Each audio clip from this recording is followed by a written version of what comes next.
안녕하세요. 하우패스 1기 4주차 법규 채점 후기 영상 시작하겠습니다.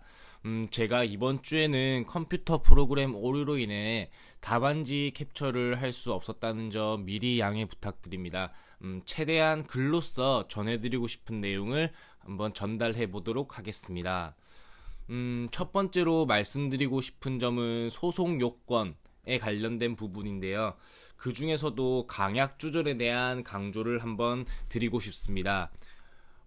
소송 요건 중에서도 특히 이번 문제는 대상적 격이 가장 큰 문제점이었는데요. 이번 문제는 대상적 격 중에서도 일반적인 취소소송이 아닌 거부처분 취소소송이 나왔습니다. 그런데도 불구하고 단순한 처분인지 논의로 푼 답안지가 있었는데요. 거부처분 취소소송일 경우에는 판례가 요구하는 거부처분이 취소소송의 대상이 되기 위한 요건, 즉 공권신에 대한 포섭이 이루어져야 합니다.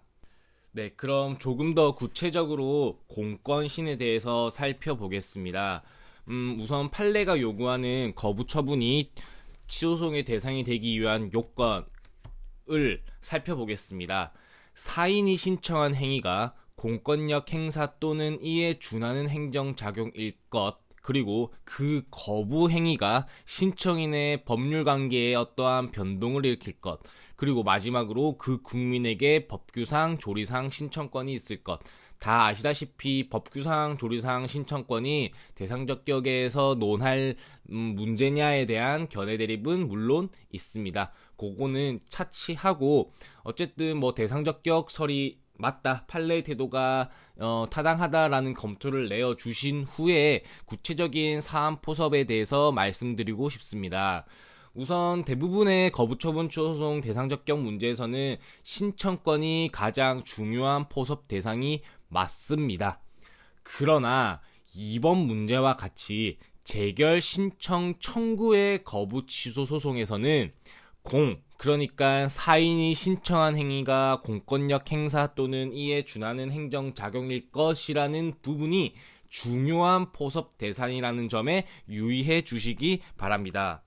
네, 그 이유는 다음과 같습니다. 우선 사인이 신청한 행위가 무엇인지부터 생각을 해야 하는데요. 재결 신청 청구는 잠깐 도식화를 그려보자면 토지 소유자가 사업 시행자에게 재결을 신청하라고 청구하는 행위이고, 그에 따라서 사업 시행자는 관할 토지 수용위원회에게 재결을 신청하라는 겁니다. 즉 사인이 신청한 행위는 재결 신청인 거죠. 그렇다면 이 재결 신청이 공권력 행사냐 혹은 이에 준하는 행정작용이냐가 중요한 포섭 대상이라는 겁니다. 따지고 보면 사업 시행자가 관할토지 수용위원회에게 재결을 신청하는 행위는 단순한 사실 행위이지 이를 공권력 행사로 또는 그에 준하는 행정작용으로 보기에는 무리가 있다는 거죠. 그럼에도 불구하고 판례는 재결 신청 청구를 인정하는 토지보상법의 입법 취지 혹은 헌법상 인정되는 재판받을 권리, 즉 재판 청구권 등을 논거로서 요런 사안에 대해서 대상적 격을 인정하는 입장입니다.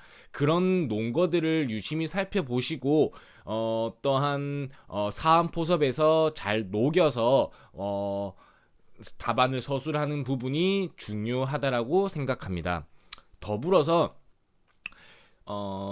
신청권이 중요한 포섭 대상이기는 하지만 법규상 신청권이 아닌 조리상 신청권이 인정되는지 여부가 문제될 때에는 매우 중요한 포섭 대상입니다. 그러나 법률에 신청을 규정하고 있는 법규상 신청권일 경우에는 포섭에 그리 많은 힘을 실으실 필요가 없다는 점을 강조드리고 싶습니다. 즉 답안에 강약 조절이 필요하다라는 말씀입니다. 토지보상법 제30조에서는 토지 소유자 등에게 재결 신청 청구권이라는 게 법상 인정되기 때문에 당연히 법규상 신청권이 인정되기 때문입니다. 참고적으로 조리상 신청권이 인정되는지에 대한 문제로는 작년에 공인노무사 시험, 아니죠, 올해죠. 올해 공인노무사 시험에 부작위 위법 확인 소송과 관련하여 포섭을 아주 두텁게 아주 했어야 하는 문제가 출제되었으니까 그거를 한번 참고해 보시면 좋을 것 같습니다. 네, 추가적으로 신청권에 대해서 이제 이번 판례가 1심, 2심, 3심이 다 결과가 달랐고 1심이었던가요? 1심에서 대상적격 파트에서 신청권이 인정되지 않아서 각하 처리를 해버린 사안 때문에 신청권에 조금 더 힘을 실어서 그 부분을 짚어줘야 되지 않나라는 생각을 하실 수도 있고 충분히 일리가 있지만 만약에 그 부분을 대상적격 파트에서 써버린다면 이후에 서술할 본안 판단 부분에서 거부 처분이 위법하냐 적법하냐에 대해서 할 말을 신청권에서 할 수밖에 없고, 그렇다면 답안이 조금 중복되는 문제가 발생할 수 있다라고 저는 생각을 합니다. 그래서 어쨌든 대법원의 논리대로 소송 요건에서는 충족시켜주고 본안 판단 가서 거부 처분이 적법하다라는 결론을 내시기 위해서든 아니면 이제 1심 판례를 조금 긁어주기 위해서 신청권 부분에서 그러한 논의를 하든 상관은 없지만 본안 판단으로 넘어갈 생각이라면 그리고 신청권을 인정해 줄 거라면 그 부분은 뒤에서 서술하는 것이 조금 더 답안 작성 측면에서 유리하지 않나라는 생각을 해봅니다. 네, 다음으로는 제소기간에 대해서 한번 말씀드려 보고 싶은데요. 날짜가 나오면 제소기간이 쟁점일 가능성이 큽니다. 다만 날짜가 제시된 이유가 다른 쟁점을 드러내기 위해서라면 출제자가 궁금해하는 쟁점이 아닐 가능성이 있습니다. 그럼에도 불구하고 수험생 입장에서는 보수적으로 답안 작성을 해야 하기 때문에 그래서 강약 조절이 필요합니다. 따라서 너무 힘을 쏟지 않게 언급하는 정도가 적절해 보입니다. 이번 문제의 경우에 날짜가 되게 많이 나왔는데 그 이유는 제가 생각할 때는 재결 신청 기간과 관련하여 날짜가 제시된 것으로 보이니까 제소기간을 쟁점으로 내기 위해서 날짜가 나온 게 아니다. 따라서 언급은 하되 조금 약하게 조금 힘을 빼서 사안 포섭을 했어야 한다라고 생각합니다. 네, 마지막으로 이제 협의의 소익을 쟁점으로 추출해서 적어준 답안지가 상당히 있었는데요. 그 답안지의 논거로는 재결 신청 기간이 완료되었음을 제시하였습니다. 그러니까 어차피 지금 재결 신청을 제때 하지 않아서 너가 인용 판결을 받는다 하더라도 사업 시행자는 재결 신청을 할 수 없다. 그래서 현실적 필요성이 인정되지 않으므로 협의 소익에서 각하시키겠다라는 답안지를 제출해 주신 분이 상당히 있었는데요. 네. 이 부분은 결국 예시 답안과 대법원의 판시 사항을 기준으로 생각을 한다면 본안 판단에서 고려할 사항을 협의의 소익 단계에서 각하시킨 결론이 되어 버립니다. 그렇다면 저희가 협의의 소익에 대해서 조금은 좀 더 이해를 할 필요가 있다라고 생각을 하는데요. 협의의 소익은 일반적으로 대상적격과 원고적격이 인정되면 원칙적으로 협의의 소익은 인정되는 걸로 추정합니다. 다만 특단의 사정이 있는 경우에 협의의 소익이 문제되는 건데요. 그 특단의 사정은 제가 소원이 해소라는 두 문자를 따서 외웠습니다. 예컨대 처분의 효력이 소멸한 경우, 원상 회복이 불가능한 경우, 원고의 청구가 이론적 의미만 있을 뿐 실제적 효용이 없는 경우, 그리고 권리 침해 상태가 해소되는 경우 등의 특단의 사정이 있는 경우에 협의의 소익이 문제된다라는 점입니다. 물론 제가 지금 지적하고 있는 답안지의 논리대로 간다면 아마 뭐 요 세 번째 원고의 청구가 이론적 의미만 있을 뿐 실제적 효용이 없는 경우, 즉 너가 인용 판결 받아봤자 어차피 사업 시행자는 관할토지 수용위원회에게 재결 신청을 할 수 없으니까 너는 실제적 효용이 없다라는 걸 근거로 협의 소익 단계에서 각하를 시킨 부분인데요. 그러면 이 부분에서 저희가 조금 또 살펴볼 부분이 과연 소송 요건을 왜 따지냐, 소적법성을 왜 법원이 본안 판단 전에 판단을 하냐에 대한 조금의 이해를 요구하는 것 같습니다.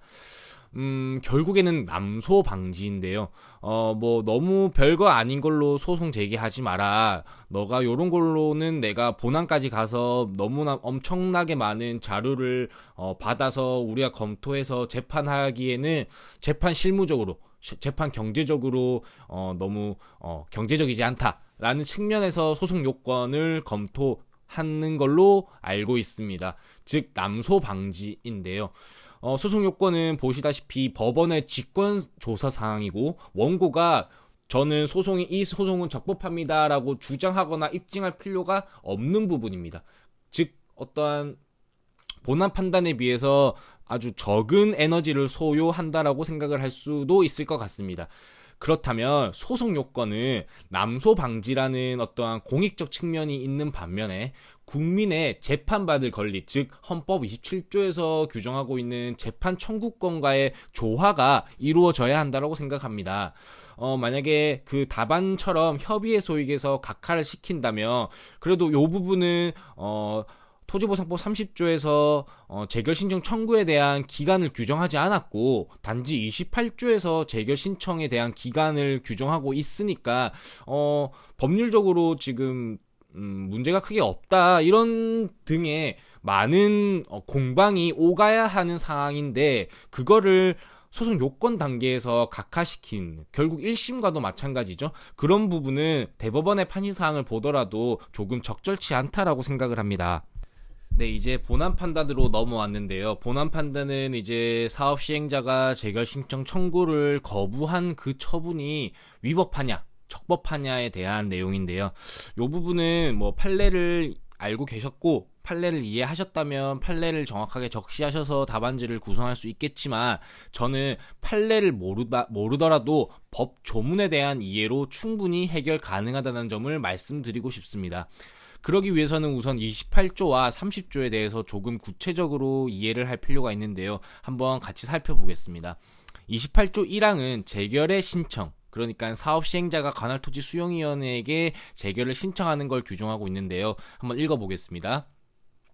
제26조에 따른 협의가 성립되지 아니하거나 협의를 할 수 없을 때 사업 시행자는 사업인정 고시가 된 날로부터 1년 이내에 관할토지 수용위원회에 재결을 신청할 수 있다라고 규정하고 있고, 30조는 이제 토지 소유자 등의 토지 소유자와 관계인의 재결 신청 청구에 대해 규정하고 있죠. 사업 인정 고시가 된 후 협의가 성립되지 아니하였을 때는 토지 소유자와 관계인은 재결을 신청할 것을 청구할 수 있다. 1항에 따른 청구를 받았을 때는 그 청구를 받은 날로부터 60일 이내에 토지수용위원회에게 재결을 신청하여야 한다라고 30조 2항은 사업 시행자의 재결 신청 의무를 규정하고 있습니다. 네, 정리하자면 결국에는 재결 신청 청구가 적법한 재결 신청 청구라면 30조 2항에 따라서 사업 시행자에게 재결 신청 의무가 발생합니다. 그러면 적법한 재결 신청 청구였는지를 검토를 해야 하는 사항인 거죠. 만약에 적법한 재결 신청 청구였는데 사업 시행자가 재결 신청하지 않고 그 청구를 거부하였다면 그 거부 처분은 위법할 때고, 반면에 재결 신청 청구가 적법하지 않았다라면 사업 시행자의 거부 처분은 적법하다라는 논리를 구성할 수 있다라는 점을 저는 이 법 조문으로 어떠한 논리를 만들어낸 것입니다. 다시 한번 말하지만 판례를 모르는 경우를 가정하여 제가 거부 처분의 위법성 판단에 대한 논리를 짜 보는다는 점을 한 번 더 유념하시기 바랍니다. 그렇다면 이제 저희가 검토해야 할 상황이 재결 신청 청구가 적법한지 여부인데, 그거에 대한 요건은 30조 1항에서 규정하고 있습니다. 즉 사업인정 고시된 후 협의가 성립되지 아니하였을 때에 청구할 수 있다라고 규정하고 있으니, 사업인정 고시는 당연히 되었다라는 것을 사안에서 판단할 수 있고, 협의가 성립되지 아니하였다라는 사정 또한 사안에서 충분히 발견할 수 있으니까 그렇다면 적법한 것이지 않냐라고 생각할 수 있습니다. 그러나 이 문제에서 문제된 거는 기간이었죠. 너가 사업인정 고시 이후 1년 이후에 청구를 하였기 때문에 사업 시행자는 거부 처분을 하였기 때문입니다. 그렇다면 30조 1항에는 기간 규정이 없습니다. 즉 재결 신청 청구를 언제까지 하라는 규정이 없는데 너 사업 시행자는 왜 그러한 주장을 하고 있을까라고 생각을 해보면 결국 28조를 준용한 거라고 생각을 할 수 있습니다. 28조는 재결 신청의 기간을 사업인정 고시일로부터 1년으로 규정하고 있기 때문입니다. 이 조문을 근거로 사업 시행자는 거부 처분을 하였습니다.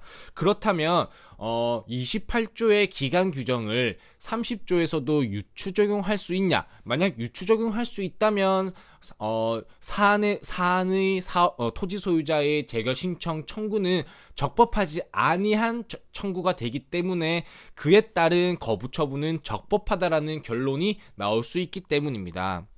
네, 그래서 제가 지금까지 얘기한 거를 답안지로 만약에 쓴다면 저는 이렇게 썼을 것 같습니다. 1. 문제점. 법제 28조 2항에 따라 적법한 재결 신청 청구라면 사업 시행자에게는 재결 신청의 의무가 발생한다. 따라서 을의 재결 신청 청구가 적법한 청구인지가 문제된다. 두 번째 목차로 토지 소유자 을의 재결 신청 청구가 적법한 청구인지 여부입니다. 그 아래 소목차로 법제 30조의 검토입니다. 재결 신청 청구의 요건을 간략히 언급합니다. 즉 사업인정 고시가 되었고 협의가 성립되지 않았다. 그러나 청구 기간에 대한 법률 규정이 30조에서는 보이지 않는다. 이하에서 논한다. 두 번째 목차로는 이제 그렇다면 재결 신청 청구 기간에 대해서 법 28조의 유추 적용이 가능한지 여부로서 28조에서는 재결 신청에 대한 기간 규정, 즉 사업인정 고시일로부터 1년 이내에 재결 신청할 수 있다라는 이 규정을 30조에서도 적용 가능하다. 왜냐면 재결 신청 청구 후에 재결 신청이 가능하므로 그 기간 규정을 30조에서 유추 적용 가능한 것으로 보인다. 소결 따라서 재결 신청 청구 기간 도가로 인해 을의 재결 신청 청구는 부적법하다. 세 번째 목차로 갑의 즉 사업 시행자의 거부 처분이 적법한지 여부, 즉 사안의 해결에서 부적법한 신청이었으므로 제30조 2항에 따라 사업 시행자에게 재결 신청 의무가 발생하지 않으므로 그 거부 처분은 적법하다라는 결론을 낼 수 있는 겁니다. 제가 지금 보여드리는 답안은 판례를 모를 때 대처하는 방법에 대해서 지난 주 영상에 이어서 한번 보여드리는 겁니다. 그러니까 제가 항상 강조하는 게 법 조문에 대한 이해만 명확하게 되어 있다면, 그리고 요새 시험 트렌드가 참조 조문을 줍니다. 주어진 참조 조문을 유심히 뜯어보면 충분히 해결 가능하다라는 점을 말씀드리고 싶습니다. 네, 이제 문제 2번으로 넘어왔는데, 문제 2번은 집행정지와 가처분을 물어보는 문제였습니다. 집행정지는 뭐 요건 잘 설시하시고, 요건에 대한 일반론 간략하게 언급하시고, 각 사안을 포섭하면 되는 문제라, 조금 넘어가고 다들 답안지를 잘 써주신 것 같아서요. 근데, 가처분을 쓰지 않은 답안지가 조금 보여가지고, 제가 요 부분을 언급하고 싶은데요. 문제를 간략하게 살펴보자면, 토지 소유자 을은 수용 재결에 대한 취소송을 제기하였다. 그러나 사업 시행자 갑은 이 사업을 정상적으로 진행하고 있다. 이 경우 을이 소송 진행 중에 이 사업을 중지시킬 수 있는 수단에 대하여 설명하여라 라고 문제가 되어 있는데, 이 문제는 집행정지를 물어보는 게 아니라 가구제를 물어본다라는 사실을 우선적으로 인지를 하셔야 됩니다. 그렇다면 가구제란 무엇이냐 하면, 본안 소송이 계속될 것을 전제로 하여 판결이 확정될 때까지 잠정적으로 원고의 권리를 보전하기 위한 제도를 가구제라고 하고, 이 문제에서는 가구제를 물어보는 문제였다. 그러면 가구제는 집행정지와 가처분이 있으니까 둘 다를 언급해야 한다. 그러나 가처분은 행정소송법에 규정이 없으므로 그 인정 여부에 대한 견해 대립이 있고, 검토 결과 가처분은 인정될 수 없다 라는 결론이 나오는 겁니다. 그렇다고 인정될 수 없다고 답안지에 쓰지 말아야 하냐, 쓸 수 없냐, 그거는 아니죠. 오히려 가구제니까 당연히 언급을 해야 하고, 검토 결과 인정할 수 없다 뿐이지, 인정될 수 없기 때문에 답안지에 쓰지 않는다는 잘못된 어떤 결과론적인 얘기인 것 같습니다. 따라서 이번 문제는 간략하게나마 가처분에 대한 언급은 필요했던 문제라고 생각합니다. 네, 제가 준비한 건 여기까지고요. 긴 영상 들어주셔서 감사합니다. 지금 날씨가 추워지고 있으니 감기 조심하시고 다음 주도 파이팅입니다. 그럼 다음 주에 뵙겠습니다.